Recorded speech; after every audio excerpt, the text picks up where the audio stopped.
Assalamualaikum warahmatullahi wabarakatuh. Perkenalkan, nama saya Andira Franata dari kelas 7C. Pertama-tama marilah kita memanjatkan puji dan syukur atas kehadiran Tuhan Yang Maha Esa, karena atas berkat dan rahmatnya kita dapat berkumpul di tempat dalam keadaan sehat walafiat, dan tak lupa pula salawat dan salam kita limpahkan kepada junjungan kita Nabi besar Muhammad SAW yang membawa kita dari alam kegelapan menuju jalan terang. Yang saya hormati Bapak Guru di kelas 7C dan teman-teman lainnya, hari ini saya akan menceritakan tentang tema motivasi dalam belajar. Seperti yang kita ketahui, setiap orang memiliki motivasi belajar yang berbeda-beda. Biasanya hal ini bergantung dari apa yang diinginkan atau dicapai orang tersebut. Sebagai seorang siswa, kita harus mempunyai motivasi dalam belajar.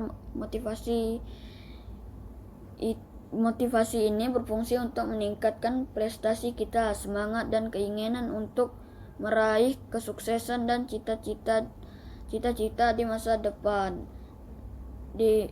kita kelak.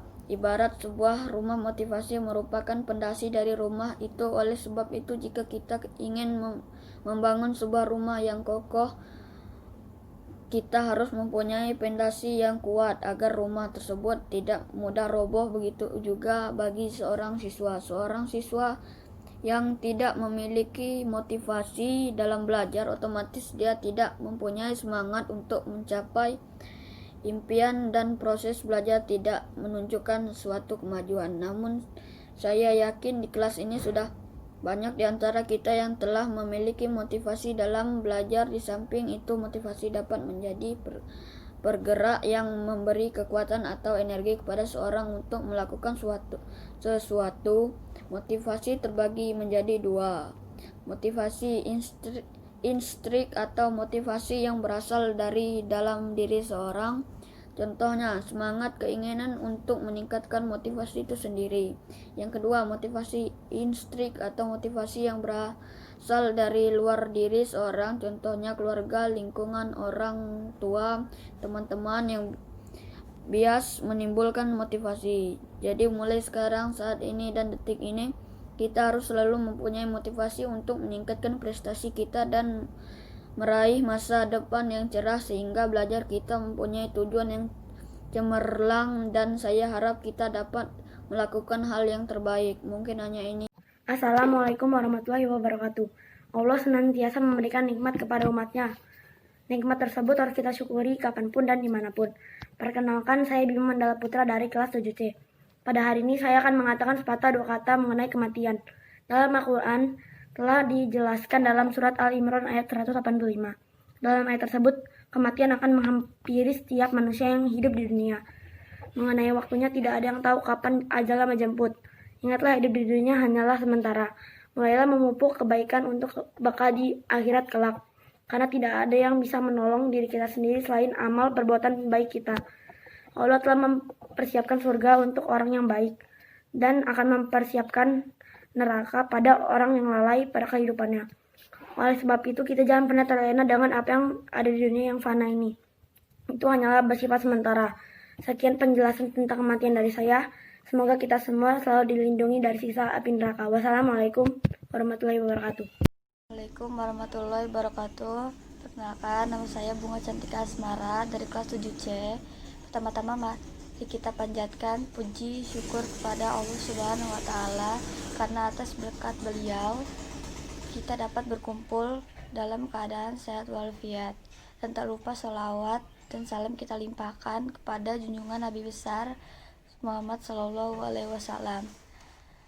Yang saya hormati kepada Bapak Ibu Guru kelas 7C dan teman-teman lainnya, hari ini saya akan membacakan tausiah tentang bersyukur. Hadirin yang Allah muliakan, pada kesempatan kali ini saya akan membahas majelis ilmu singkat mengenai bersyukur. Syukur dalam penerapan mempunyai banyak dimensi dan warna yang berbeda. Syukur dalam agama Islam mempunyai peran yang penting dalam pembinaan yang berkat hati baik. Kalau kita mau melihat fenomena kekacauan yang terjadi pada akhir zaman ini, kita akan mendapatkan bahwa salah satu akar masalah dari kekacauan tadi adalah rasa takut yang dimiliki manusia atau jauh dari kematian. Oleh karena itu, syukur yang benar pasti akan melahirkan perilaku yang baik dan tepat. Allah berfirman tentang keharusan bersyukur dalam surat Al-Baqarah ayat 152 dan 172. Artinya seperti ini. Maka ingatlah kepadaku, aku pun akan ingat kepadamu. Bersyukurlah kepadaku dan janganlah kamu ingkar. Dalam ayat satu-satunya Allah berfirman yang artinya, wahai orang-orang yang beriman, makanlah dari rezeki yang baik kami berikan kepada kamu, pun bersyukur kepada Allah jika kamu menyembah kepadanya. Ayat di atas jelas memerintahkan kita untuk bersyukur atas apa saja yang Allah beri. Selain itu Rasulullah SAW bersabda, sungguh serius urusan orang mukmin, semua urusan adalah baik-baik saja. Hal ini tidak ditemukan dalam kasus diri seorang mukmin. Apabila mendapatkan kesenangan, dia bersyukur, maka yang demikian itu merupakan salah satu negara. Sebutkan tertimpa kesalahan, dia pun sabar, maka yang demikian itu merupakan pengingat pula. Dalam ayat lain surat An-Nisa dan Ibrahim, Allah juga berfirman yang artinya, Allah tidak akan menyiksamu jika kamu bersyukur dan beriman. Dan Allah Maha bersyukuri, Maha mengetahui. Pada surat Ibrahim bunyinya seperti ini. Dan ingatlah kamu Tuhanmu maklumah, sungguhnya jika kamu bersyukur, niscaya Allah akan menambah kepadamu. Tetapi jika kamu mengingkari, maka pasti azabku sangat berat. Dari dua Al-Quran di atas jelas bagi kita pelajaran yang dapat dipetik, yaitu untuk selalu bersyukur setiap keadaan yang menimpa kita.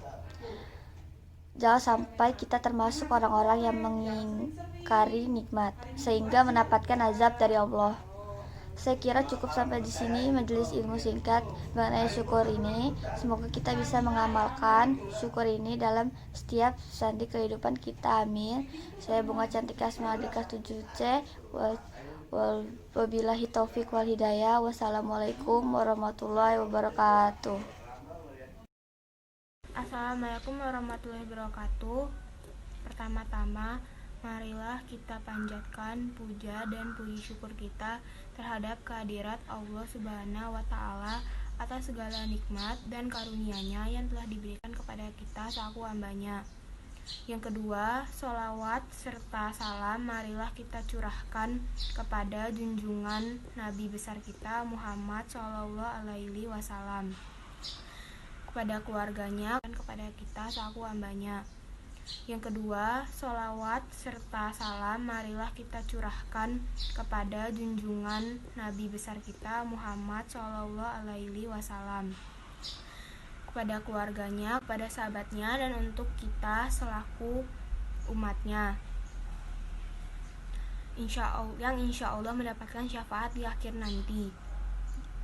Saudaraku yang semoga dirahmati oleh Allah, di kesempatan yang baik ini saya akan sedikit menyampaikan mengenai rasa ikhlas. Ikhlas merupakan salah satu sifat yang harus dimiliki oleh setiap mukmin ketika melakukan sesuatu. Ikhlas memiliki arti bahwa segala hal yang telah dilakukan tidak memiliki harapan untuk mendapatkan imbalan apapun. Dalam agama Islam, kata ikhlas diartikan sebagai segala sesuatu yang dilakukan hanya untuk mengharap ridho Allah Subhanahu wa Ta'ala. Hal ini berarti ketika kita sedang melakukan ibadah, maka harus didasari oleh niat karena Allah Subhanahu wa Ta'ala, bukan karena hal lain seperti ingin mendapatkan pujian atau ingin terlihat lebih soleh dan soleha. Hal ini sesuai dengan firman Allah Subhanahu wa Ta'ala yang berada di Al-Quran surat Al-Bayyinah yang berbunyi, wa ma umiru ila liya'budullaha mukhlisina lahud di hunafa wa yuqimus sholata wa yutuz zakata wa zalika dinul qayyimat. Artinya, padahal mereka tidak disuruh kecuali supaya menyembah Allah dengan memurnikan ketaatan kepadanya dalam menjalankan agama dengan lurus, dan supaya mereka mendirikan sholat dan menunaikan zakat, dan yang demikian itulah agama yang lurus. Keikhlasan sangat penting untuk ditanamkan pada diri setiap manusia dan diaplikasikan dalam kehidupan sehari-hari. Karena setiap amalan yang tidak didasari dengan rasa keikhlasan, maka tidak akan ada artinya bagi Allah Subhanahu wa Ta'ala. Maka begitu pentingnya rasa ikhlas dalam melakukan sesuatu, terutama ketika sedang beribadah.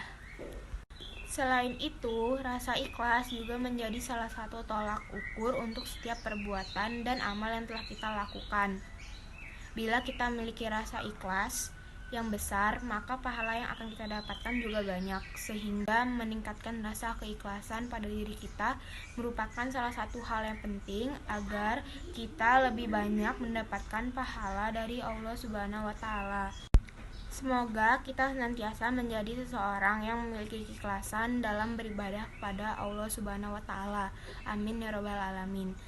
Saya rasa cukup sekian ceramah yang bisa saya berikan pada kesempatan kali ini mengenai keikhlasan. Kurang lebihnya mohon dimaafkan, karena sungguhnya saya hanyalah manusia biasa yang sering melakukan kesalahan. Terima kasih atas perhatiannya, semoga bermanfaat.